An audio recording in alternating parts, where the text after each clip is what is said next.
एक बार जगन्नाथ महाप्रभु जी के मन में आया, बिना मेहनत के खड़े हैं यहाँ पर, हमको परिश्रम करके भोजन करना है। महाप्रभु जगन्नाथ जी बोले, माधवदास जी मेरी इच्छा हो रही है। बोले क्या? मेहनत करके भोजन करना है। बोले क्या करोगे? बोले चोरी करने जाएंगे। माधवदास जी बोले वाह, अरे ऐसी मेहनत करोगे, चोरी करके खाओगे? बोले बहुत दिन हो गए यहाँ जगन्नाथपुरी में, जब से हम भगवान बन के बैठ गए धामों में, तब से हमारी चोरी वोरी सब छूट छाट गई है। व्यक्ति को अपना स्वभाव नहीं छोड़ना चाहिए। तो क्या चुराओगे? बोले बगीचे में जाएंगे राजा के में, हमने यहीं से देख लिया है, बढ़िया बढ़िया कटेल लगी है वहां पे, तोड़ ताड़ के खाएंगे बढ़िया प्रेम से। माधवदास जी बोले तो आपको किसने रोका? चले जाओ। बोले ऐसे कैसे? अब हम ब्रज में थे तो मधुमंगल, श्रीदामा, तनसुका, मनसुका, धनसुका हमारे सखा थे, उनके संग में चोरी करने जाते थे। अब यहाँ किसको लेके जाएं साथ में? तो माधवदास जी बोले कहां से ढूंढ के लाऊं? ठाकुर जी हंस गए, तुम बढ़िया, तुम ही चलो, तुम्हारे साथ चलेंगे। माधवदास जी बोले हमको आती नहीं है चोरी करनी। बोले कुछ नहीं, बस 2-3 बातों का ध्यान रखना, ज्यादा आवाज मत करना, फुर्ती रखना, रात्रि का समय हुआ। छोटे से बालक का रूप धारण करके महाप्रभु जगन्नाथ जी आ गए बाहर। माधवदास जी ने जैसे ही देखा, आहा, छोटे से गोपाल जी कमर पे फेंटा बांध करके, हल्का सा पेट निकला हुआ है, छोटे छोटे चरण हैं, छोटे छोटे हाथ हैं, बड़ा बड़ा मुख है, बड़े बड़े नेत्र हैं, और कारी सौल ओढ़ करके आए हैं, केवल आंख ही आंख दिख रही हैं और कुछ नहीं दिख रहा है।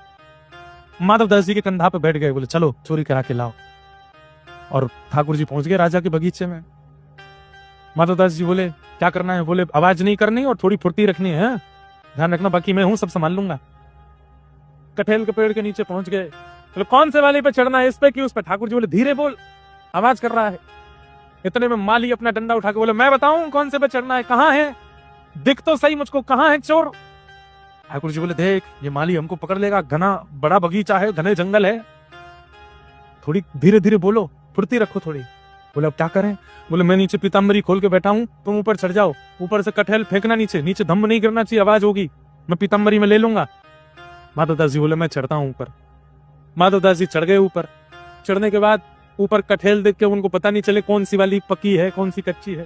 तो ऊपर से बोले ए महाप्रभु, कौन सी वाली तू इनमें से? ठाकुर जी बोले चढ़ो रे ऊपर, मैं जाऊं यहाँ पे। भागे वहां से, ठाकुर जी तो भाग गए। माली आए, बोले मैं बताऊं कौन सी, आ जा नीचे आ। माधवदास जी धीरे धीरे नीचे उतर करके आए।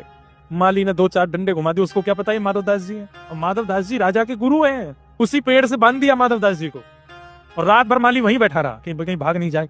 प्रभात के समय राजा आए विचरण करने के लिए। राजा को पता चला कि रात में चोर घुसे थे। राजा ने आकर के जैसे पेड़ से बंधे हुए गुरुदेव को देखा, गुरुदेव चरणों में धन्यवाद प्रणाम किया। अरे खोलो इनको, अरे राजा जी यही चोर है, अरे ये मेरे गुरुदेव हैं।